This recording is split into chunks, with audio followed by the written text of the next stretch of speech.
নমস্কাৰ এনি ভাৰতলৈ স্বাগতম ষ্টুডিঅত মই প্ৰজন্মা চহৰীয়া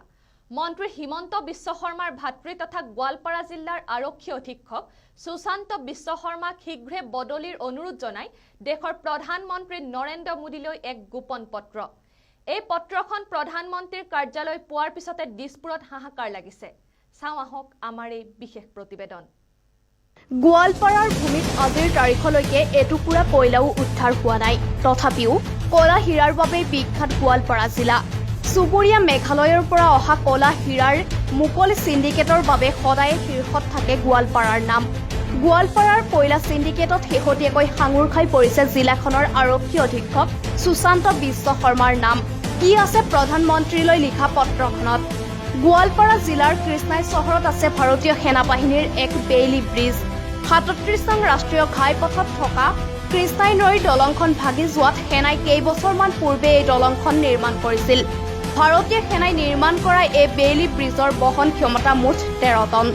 কিন্তু ১৩ টন ওজন বহন ক্ষমতাৰ এই ব্ৰিজখনৰ ওপৰেৰে নিশাৰ ভাগত ৩০ৰ পৰা ৩৫ টন ওজনৰ কয়লা পৰিবাহী ট্ৰাকসমূহ পাৰ কৰোৱাই খুদ গোৱালপাৰাৰ আৰক্ষীয়ে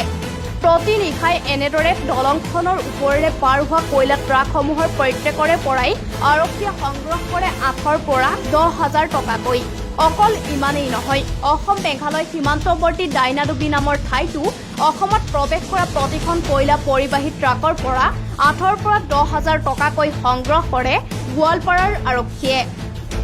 এক নিৰ্ভৰযোগ্য সূত্ৰই জনোৱা মতে প্ৰধানমন্ত্ৰী নৰেন্দ্ৰ মোদীলৈ বুলি লিখা এক গোপন পত্ৰত স্পষ্টভাৱে গোৱালপাৰা আৰক্ষীৰ এই কয়লা সিন্ডিকেটৰ কথা উল্লেখ কৰা হৈছে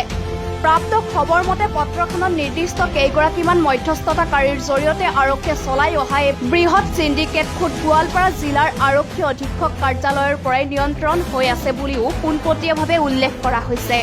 পত্ৰখনক লৈ দিছপুৰত হাহাকাৰ অৱস্থা গোৱালপাৰা জিলাৰ কয়লা সিন্ডিকেটৰ বিস্তৃত তথ্য সম্বলিত চিঠিখন পোৱাৰ পিছতে প্ৰধানমন্ত্ৰীৰ কাৰ্যালয়ে বিষয়টোৰ তদন্ত কৰি সমুচিত ব্যৱস্থা গ্ৰহণৰ বাবে চমু টোকা এটা দি গোপনীয় পত্ৰখনৰ এক প্ৰতিলিপি অসমৰ মুখ্যমন্ত্ৰীৰ কাৰ্যালয়লৈ প্ৰেৰণ কৰে প্ৰধানমন্ত্ৰীৰ কাৰ্যালয়ৰ পৰা অহা এই চমু টোকা মুখ্যমন্ত্ৰীৰ কাৰ্যালয় আহি পোৱাৰ পিছতে দিছপুৰত হাহাকাৰ অৱস্থাৰ সৃষ্টি হয় সাপোমৰক লাঠিও নাভাগক নীতি সৰ্বানন্দৰ দেশৰ কাৰ্যালয়ৰ পৰা গোৱালপাৰাৰ কয়লা সিন্ডিকেটৰ তদন্ত আৰু সমুচিত ব্যৱস্থা গ্ৰহণৰ বাবে দিয়া নিৰ্দেশটো দিছপুৰ আহি পোৱাৰ পিছতে বিষয়টোৰ ক্ষেত্ৰত সাপোমৰক লাঠিও নাভাগক নীতি গ্ৰহণ কৰে সৰ্বানন্দ সোণোৱাল চৰকাৰে প্ৰাপ্ত খবৰ মতে প্ৰধানমন্ত্ৰীৰ কাৰ্যালয়ৰ পৰা নিৰ্দেশনা আহি পোৱাৰ পিছতে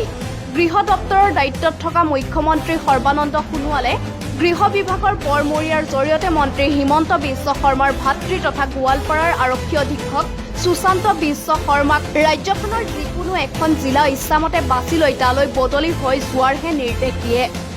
আমাৰ হাতত পৰা খবৰ অনুসৰি গৃহ বিভাগৰ নিৰ্দেশ মানি লৈ আৰক্ষী অধীক্ষকগৰাকীয়ে নিজৰ মন পচন্দৰ জিলা হিচাপে বৰপেটা জিলাৰ কথা ইতিমধ্যে দিছপুৰক জনাই দিছে মাজত কোনো বিশেষ অথন্তৰ নঘটিলে অহা কেইদিনমানৰ ভিতৰতেই আৰক্ষী অধীক্ষক সুশান্ত বিশ্ব শৰ্মাৰ বদলিৰ চৰকাৰী নিৰ্দেশ জাৰি হোৱাৰো পূৰ্ণ সম্ভাৱনা আছে ইনভেষ্টিগেশ্যন ৰিপৰ্ট এনি ভাৰত